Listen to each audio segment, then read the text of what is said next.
Hi hello നമസ്കാരം. Sandy Albani എന്ന YouTube ചാനലിലേക്ക് ഏവർക്കും സ്വാഗതം. അപ്പോൾ നമ്മുടെ പുതിയൊരു വീഡിയോ എന്ന് പറയുന്നത് എണ്ണയില്ലാതെ എങ്ങനെ തോരൻ വയ്ക്കാമെന്നാണ്. അപ്പോൾ ഞാൻ അതിനകത്തൊരു ക്യാബേജാണ് എടുത്തിരിക്കുന്നത്, നമ്മുടെ വയലറ്റ് ക്യാബേജ്. അപ്പോൾ നമുക്ക് പോകാം വീഡിയോയിലേക്കും. അപ്പോൾ നമ്മുടെ ക്യാബേജ് എടുത്തിട്ട് ഇതിപ്പോൾ ഒരു കുഞ്ഞു ക്യാബേജാണ്. നമ്മുടെ അരിയമ്പലയൊക്കെ എടുത്ത് വെച്ചിട്ട് നന്നായിട്ട് നമുക്ക് ഇഷ്ടമുള്ള രീതിയിലൊക്കെ ഒന്ന് അരിഞ്ഞെടുക്കുക വേഗത്തിൽ തന്നെ. ഇതൊരു സാലഡ് ക്യാബേജും കൂടിയാണ്. എങ്ങനെ നമ്മൾ എങ്ങനെ തോരൻ വയ്ക്കുന്നത്, ഏത് രീതിയിൽ നമുക്കിങ്ങനെ തോരൻ വയ്ക്കാം. ഒരു തുള്ളി എണ്ണ പോലും നമുക്കതിനകത്ത് വേണ്ട.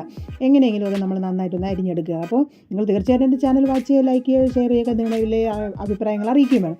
അപ്പോൾ നമ്മുടെ ക്യാബേജ് നന്നായിട്ട് കുനുകുനുകുനുകുന അരിഞ്ഞെടുത്ത് നമ്മൾ ഒരു പാത്രത്തിലോട്ട് മാറ്റി വയ്ക്കുകയാണ്.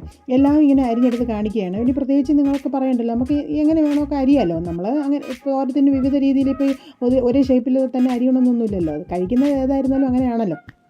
അപ്പോൾ ഞാൻ പറഞ്ഞില്ല, ഒരു തുള്ളി എണ്ണ പോലെ ഇത് കുട്ടികൾക്കും വലിയവർക്കും ഏവർക്കും കഴിക്കാൻ പറ്റും, എല്ലാ അസുഖക്കാർക്കും കഴിക്കാൻ പറ്റും ഇങ്ങനെ തോരൻ വെച്ചാൽ. അപ്പോൾ ഇനി എണ്ണയുടെ വില കൂടുമ്പോൾ നമുക്ക് തോരൻ വേണ്ട എന്നുള്ള വിളിയൊന്നും വേണ്ട, തോരൻ കറക്റ്റാണ് നമുക്കുണ്ടാക്കി. പക്ഷേ ഈ ഒരു ട്രിക്ക് നിങ്ങൾ പ്രയോഗിച്ചാൽ മാത്രം മതി. അപ്പം നമ്മുടെ ക്യാബേജ് മുഴുവനും അരിഞ്ഞെടുത്ത് അങ്ങ് മാറ്റി വെച്ചിട്ടുണ്ട്.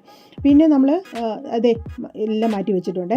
ഇനി നമുക്ക് വേണ്ട സാധനങ്ങൾ തേങ്ങ, നമ്മൾ സാധാരണ വെളുത്തുള്ളി, ജീരകം, പിന്നെ ഒരു സവാള, ഇച്ചിരി ഉപ്പ്, പിന്നെ മുളക് പൊടിയും കൂടെ എടുക്കുന്നുണ്ട്. ഇത്ര മാത്രം വെച്ചിട്ടാണ് നമ്മൾ ഈ തോരൻ വയ്ക്കാൻ എടുക്കുന്നത്.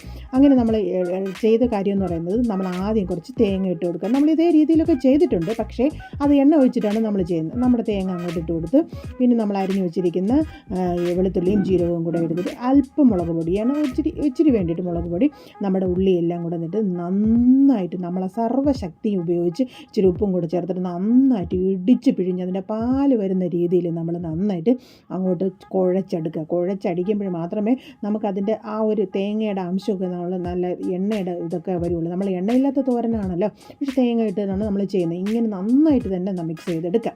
ഇങ്ങനെ മിക്സ് ചെയ്തിട്ട് കുറച്ച് വെള്ളം കൂടെ ചേർത്തിട്ട് അത് വേവാൻ വേണ്ടിയിട്ടാണ് നമ്മൾ ഇച്ചിരി വെള്ളം കൂടെ ഒഴിച്ച് കൊടുത്ത് ഒരു സ്റ്റൗ എടുത്ത് വെച്ച് കത്തിച്ച് അങ്ങോട്ടൊക്കെ എല്ലാം കൂടെ ഒന്ന് ആവി കയറ്റിയതിന് ശേഷം മാത്രമേ നിങ്ങൾ അടുത്ത സാധനം നമ്മൾ അരിഞ്ഞു വെച്ചിരിക്കുന്ന ആ ക്യാബേജും കൂടെ ഇട്ട് കൊടുക്കണം. അപ്പോൾ നല്ല തിള വന്നു. നമ്മൾ എടുത്ത് വെച്ചിരിക്കുന്ന ക്യാബേജും കൂടെ എടുത്ത് വെച്ച് അങ്ങോട്ടും ഇങ്ങോട്ടുമൊക്കെ ഒന്ന് ആകെ കൊടുത്തു കഴിഞ്ഞാൽ നമ്മുടെ എണ്ണയില്ല തോരൻ ഇവിടെ റെഡിയായി കഴിഞ്ഞു. അപ്പോൾ നിങ്ങൾ ശരിക്കും ഇത് ചെയ്തു നോക്കുക. ഇത് വർക്കാണ്.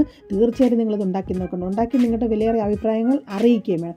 മറക്കരുത്, എൻ്റെ ചാനൽ സാൻഡി അൽബാനി കാണാൻ മറക്കരുത്. നിങ്ങളുടെ വിലയേറിയ അഭിപ്രായങ്ങൾ അറിയിക്കുകയും വേണം. അപ്പോൾ നമ്മുടെ തോരൻ ഇവിടെ റെഡിയായി കഴിഞ്ഞു. വീണ്ടും അടുത്ത വീഡിയോയിൽ കാണുന്നവരെ ബൈ ബൈ.